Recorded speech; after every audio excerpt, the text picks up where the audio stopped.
দেখেছেন। আর ওটা মাস্টার শেষ করে কালকে ডিসি হবে, এসপি হবে, টিএনও হবে, ওসি হবে, সে শিক্ষককে গালি দিয়ে পিটাচ্ছে। একটাই কারণ, এর ভেতরে কোরআন আছে আর ওর ভেতরে কোরআনের আলো নেই। এটা মানুষ হচ্ছে আর ওটা জানোয়ার অলরেডি হয়ে গেছে।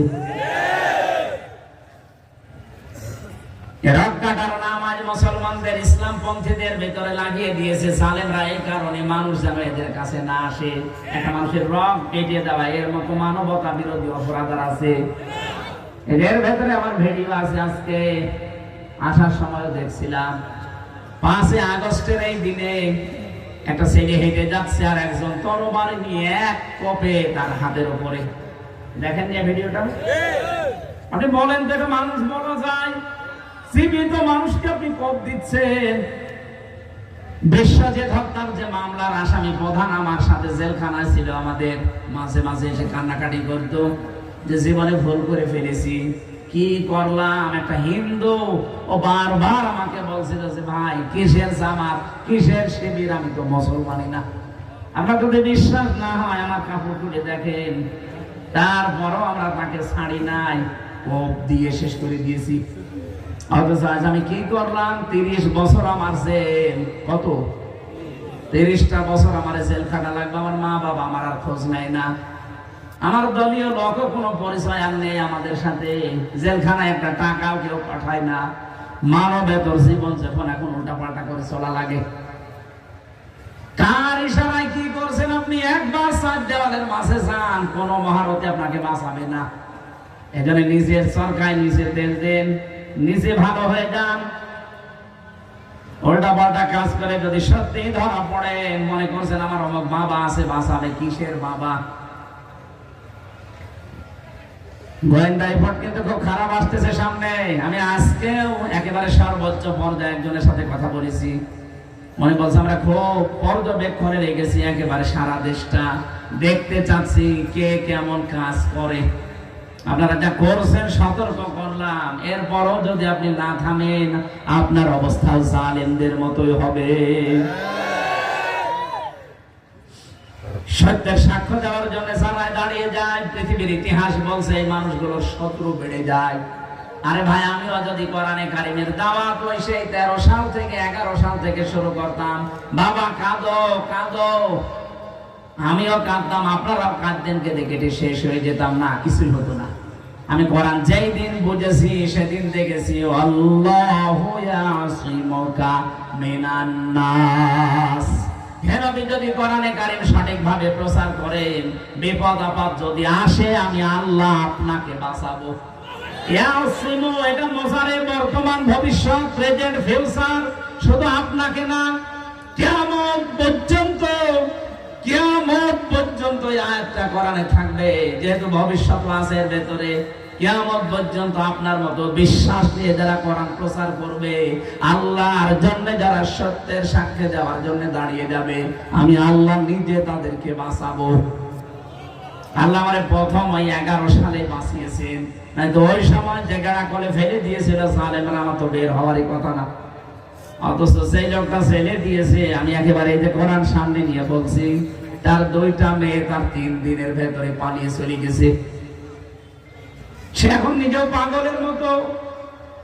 পরবর্তীতে বড় বাজারে ওই এলাকায় যেদিন গিয়েছিলাম জেল থেকে বের হয়ে, দেখি এসে বলছে যে হুজুর, এই যে সেই লোকটা যে আপনার নামে মিথ্যা মামলা দিয়ে এরকম সাজা লাগিয়েছিল, যেহেতু ক্ষমতায় আছে, দেখেন ওর অবস্থা, ওর 2টা মেয়ে পালিয়ে চলে গেছে, ওর আর মুখ নেই, ও এখন নিজেই পাগলের মতো।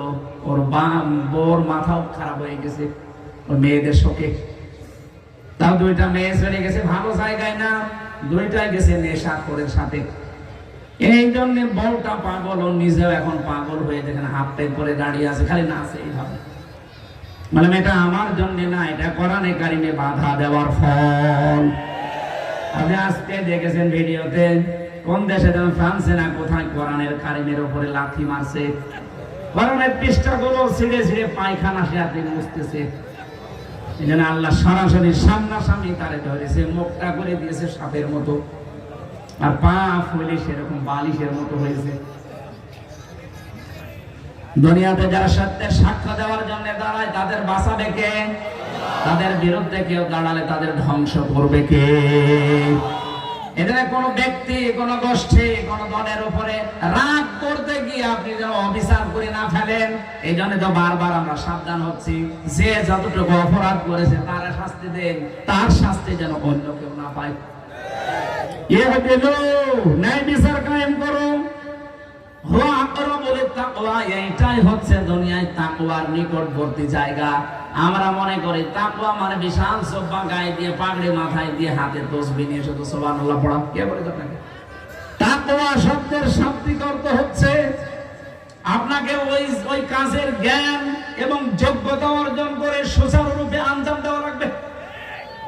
তাকওয়া কি বোঝা গেছে? তাকওয়ার ব্যাখ্যা প্রায় 19টা আছে। 1 নাম্বার ব্যাখ্যা আল্লাহর নিষিদ্ধ কাজগুলো ঘৃণা ভরে ছেড়ে দেওয়া। তাকওয়ার 2 নাম্বার ব্যাখ্যা আপনি যেখানে যেই কাজে লাগবেন ওই কাজের শিক্ষা এবং প্রশিক্ষণ নিয়ে ওই কাজটা সুচারুরূপে আঞ্জাম দেওয়ার নাম তাকওয়া। আমি খোলাখুলি বলছি, এই দেশে যারা ইসলাম কায়েম করতে চায় তারা কিন্তু এই তাকওয়া অর্জন করার জন্য 100 ভাগ কাজ করছে।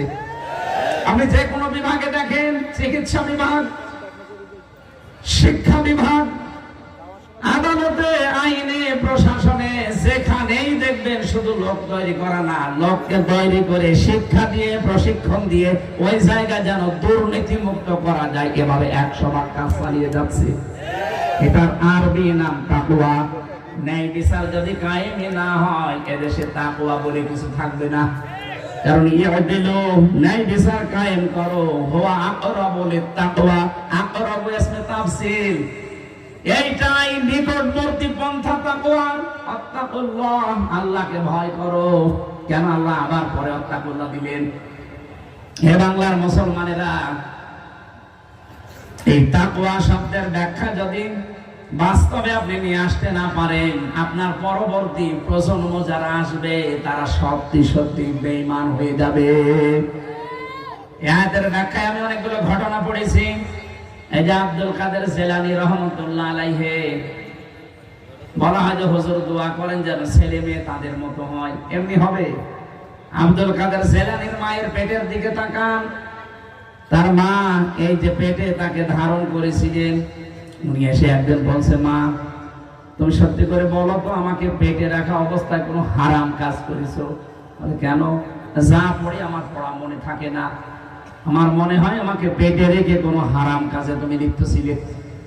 মা বলছে, বাবা আমার কোন কথা মনে নেই, তবে একটা কথা আমার মনে পড়ে। আমার পেটে যখন তোর বয়স 9 মাস, তোকে নিয়ে গিয়েছিলাম তোর নানির বাড়িতে বেড়াতে।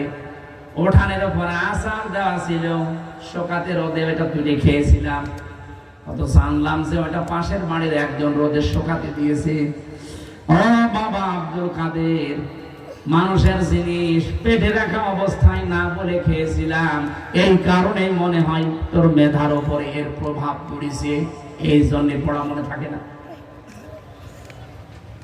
বাংলার মেয়েরা, তাকওয়া কারে বলে আপনি একটু খেয়াল করেন তো। মানুষের জিনিস না বলে খাওয়ার কারণে যদি ওই প্রভাব সন্তানের মেধার উপরে পড়ে, এই কারণে যদি ছেলে মেয়ের লেখাপড়া মনে না থাকে, আমাদেরকে যারা পেটে নেন কি করেন আপনি? কত কিছু না বলে খেয়ে হজম করে ফেলেন। আপনার পেটে এমনি আসবে আব্দুল কাদের জিলানী। মেয়েরা যারা এসেছেন বিভিন্ন জায়গায় বসে আছেন, আপনাদের পেট ঠিক করবেন। আর আমরা তাকওয়া অবলম্বন আজকে থেকে করব এইভাবে, যেখানে যেই কাজ করব সে কাজটা যত ছোট হোক আর বড় হোক, ওই কাজের শিক্ষা এবং প্রশিক্ষণ নিয়ে ওই কাজটা সুচারুরূপে আঞ্জাম দেওয়ার চেষ্টা চালাবো।